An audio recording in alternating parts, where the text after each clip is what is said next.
Hello, YouTube. Well, now, $33.29 later, this is what I ended up with. I bought some items from Walmart after I went to pick up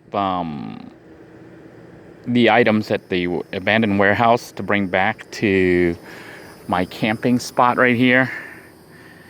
And you can see I have the power hooked up right now to one of these stall thingies. And this is the power plug that I plugged in.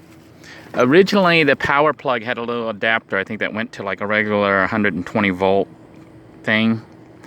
They got, I guess, different connections depending on the RV and the cable you have. But this one had a 3-prong connection. I plugged it in, and I had to flip all this stuff on, all these circuit breakers. And this is where the water is going to go. So I bought a new hose because I couldn't find my old one. They had a really cheap one for $7 that was like 10 foot long. But this one was like about $9, $10, and it was for 25 feet. So I decided to go with the 25 feet just to give myself a little bit more room, even though 10 feet would be enough to reach from here to my connection right here. So 10 feet would be adequate if you have close parking like this, but I figure 25 feet gives me a little bit more flexibility in the event that in the future I'm not able to park so close. So this is the water here, and I guess this turns it on and off, and this must be the main shutoff, but you can see there goes the water. So I'm not quite sure how good this water is, and I've seen like the other RVs, they seem like they had this device on it, which is a water filter. It says RV Marine Water Filter, bottled water taste from your RV's tap. Protects against bad taste, odors, sediments, bacteria, chlorine, and more. It was about, how much was it? It was $17.87 for the small one. But I figured since everybody else had it, I might as well go ahead and do this. Now it says attached to RV or watercraft as shown. So this goes to the RV or the spigot. Both can also be installed ahead of the hose at the faucet. So it could go right here on the ground, or it can go right before the RV. I think I'm going to try to put it in at the RV. Filter life depends on the water quality. Replace each camping season or when an undesirable taste or odor appears. Replace if water flow decreases significantly. So I'm going to try installing this and see what happens. So stay tuned. By the way, I just wanted to point out, I did scrub the top and the back area of the RV per viewer suggestions when it rained right before I left Mad Max's place.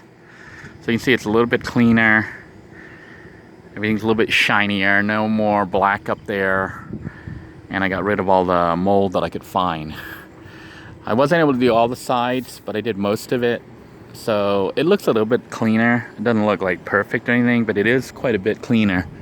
So I'm hoping that the RV doesn't stand out too much, even though when I look around at all the other vehicles around here, they tend to be really nice. The vehicles around me are like nice. I think I kind of stand out a little bit in an older vehicle, but you know what?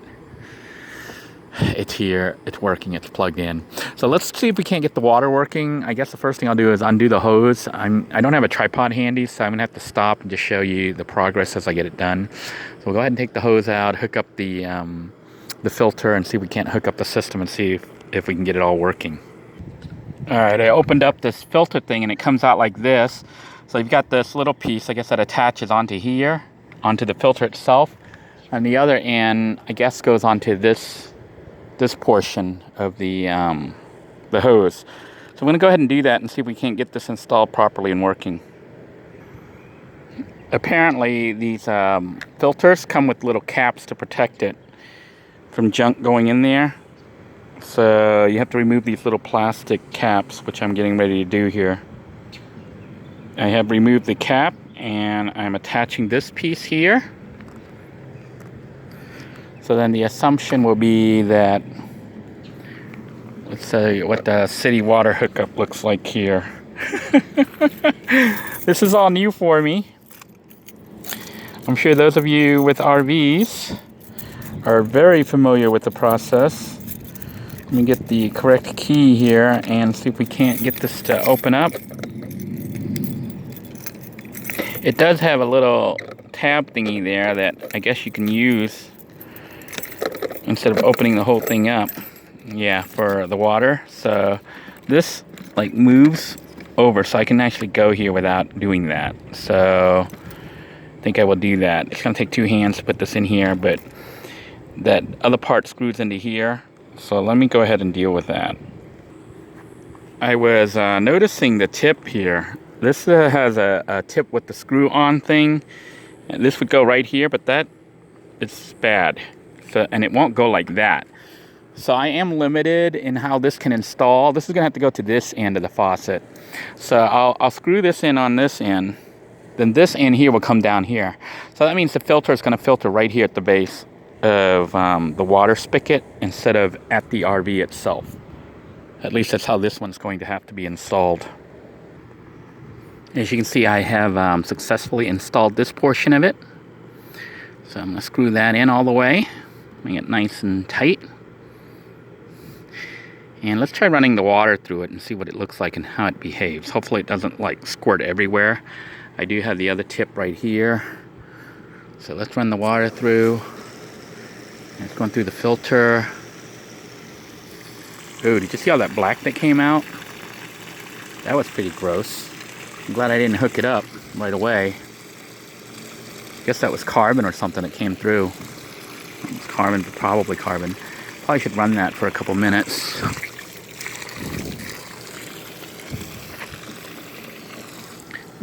Now I did mention that if you're going to try to fill the tank, the RV holding tank, you should run it on low to give the filter time to work. Because if you go fast, I guess the water won't filter. So putting it on low, I might even put it on low to run it through the system. But I think it's filtered now at this point. I think we're good. You'll hear some bubbles. But it looks like it's pretty much filtered at this point. So we're going to try hooking it up and testing out the whole system and seeing how it all works. So it looks like it's filtering. We're going to go ahead and shut off the system and see how it all works. Before I hook it up to the system itself, I thought I would go ahead and try to add water to the holding tank. That way I have the water in there ready to go. So I think it just goes in like that. I don't have it on high. It is running, but like not super high. Let's see if I can go even slower. So it's somewhat filtered going in there, going into the holding tank. So I have it on like kind of low. But we're gonna let that fill up the holding tank before I hook it up to the actual section here for plugging in city water.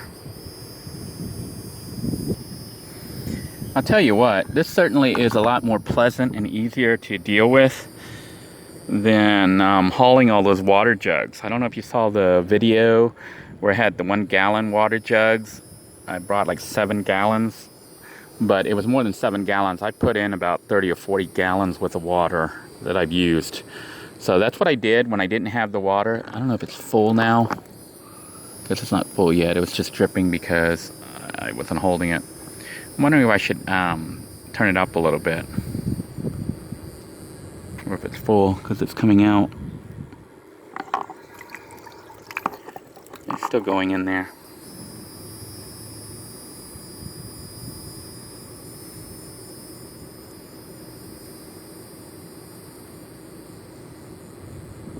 Of course, adding all this water will make the RV kind of heavy.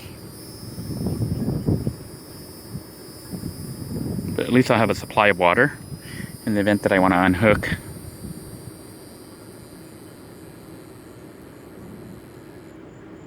Or I can use it. I don't know if it like goes through the separate system. I think it's 2 separate systems, honestly. Like what I'm saying is I think the tank, it normally uses like pumps water from the tank, but when you have it hooked up to city water, it I don't know, see, like I'm wondering if I hook it up to here, if it automatically goes and fills the same tank. If you have an RV and want to help me out here, let me know if I should not even worry about filling that one, but just go ahead and hook it up directly to here and then it'll automatically fill up the tank. I would think that's how it should work. And it looks like it's got a little spigot here for water to come out. That little... Now water's kind of flowing, so I'm assuming it's full. Looking here to see the water go down.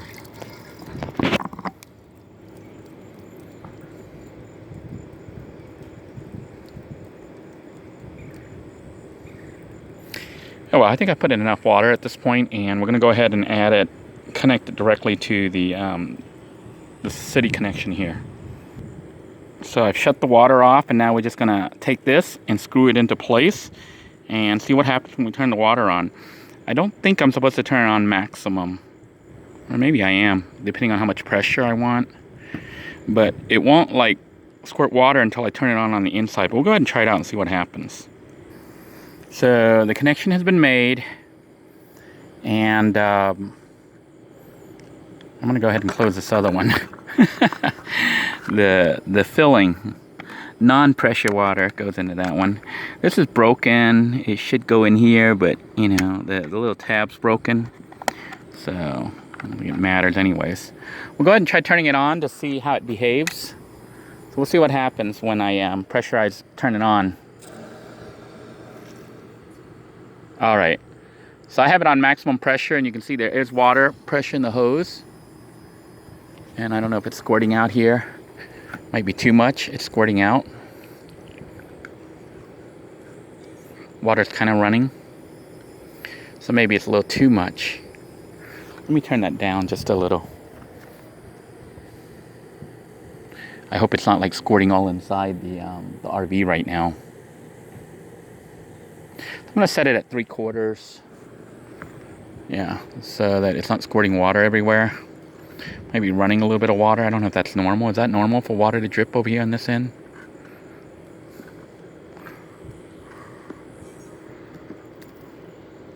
It's running water. So I'm wondering if I have it too tight, if the seal here is bad or what. Let me try tightening it a little bit more, because it is running water right now, and I don't think water should be running the whole time. Alright, I was tightening that a little bit more. It looks like it has stopped dripping. So let me see what happens if I put the water pressure on high. So I'm going to turn this up all the way.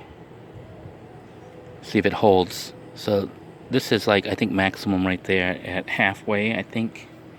Maybe it even goes up all the way. I don't know if that opens it up all the way, but let's just go halfway there and see what happens for now. But it looks like it's not dripping now, so I assume that this is correct. I don't see any water running anywhere, so this looks more normal to me, like it should be this way. So we'll go ahead and put this over here. And I think this can lock back up.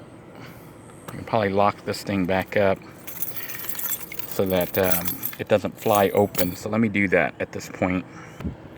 Alright, it looks like we got it all locked into place, and now it's a matter of going inside and trying out the water. Let's see if we have any pressure and what it looks like when we run the water at this point. Just wanted to point out that my stair here, my step, needs some blocks or something under here. So I could possibly buy cinder blocks, but I think I'm going to build a little wooden stand to go under there, because cinder blocks are kind of heavy. Oh, I can feel the AC.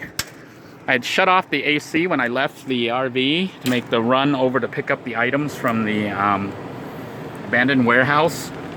So it was really hot when I got back in here. But the AC seems to be cooling the place down, so I think I'll close the vents. Had the vents here trying to blow out the hot air, but now we'll close the vents down, and also close the back vents. Try to spend the whole day here, the rest of this evening, getting the RV livable, the temperature under control. But yeah, that AC is working. It's not anywhere near freezing cold right now, but there's definitely a breeze coming through this, as well as this slot that they cut. I don't know if that was on purpose, if there's supposed to be a little air blower here. I might leave one and direct it to blow right at the bed. But the AC is blowing all throughout. It's not super cold in here, but it's a lot cooler in here than it is outside right now. So let's try our water at this point. And we do have running water. I don't even hear the pump going, but it could be because the AC is is on. So I'm going to try to clear this up and straighten it out and make this usable. This air mattress, by the way, kind of sucks. It's already ripped up over here and popping up, you know, and losing air. So this is that Intex, but I think it's like $15 or $19 for a queen size. Not that expensive, but not that good a quality. So I don't know if I'm going to try to buy it again or buy a different kind. This particular one I actually brought from Hut 2.0 to here. So if you saw me sleeping in Hut 2.0, this is the same mattress that had the mouse underneath it, peeing all over the place. So anyhow, maybe I will get a new mattress, try it out. It might have got holes when I was walking through the woods with it. You had to get it out, you know, it got poked by branches and stuff. But it looks like water is working. Let's check out the toilet, see how it flushes. And things are looking good. Now, I don't have the toilet, the sewage hooked up yet, so I'll be doing that here in a future video. So stay tuned for that. Until next time, everyone, thank you for joining me. And I hope that you found this entertaining, if not helpful. If you saw things that I did wrong or have suggestions on what I can do to make things better, please let me know. I am new to all this, and I know some of you say I should be watching RV videos and stuff, and I will as time permits, but right now, you know, we're just in functional mode and just trying to get everything up and running. It doesn't look like it's too hard to figure out, and I'm fairly certain I did it okay. Let's take a look at our reading here, and it says our holding tank is low right now, gray is low, fresh water is half full. It says the liquid propane gas is almost full, but that's not true. So we'll go ahead and call it a day. Hook up the sewage thing. I don't know if I'm going to show that. Maybe I will, maybe I won't. The battery is running low on this camera. So until next time, everyone, take care. God bless you all. Please stay safe. Bye-bye now.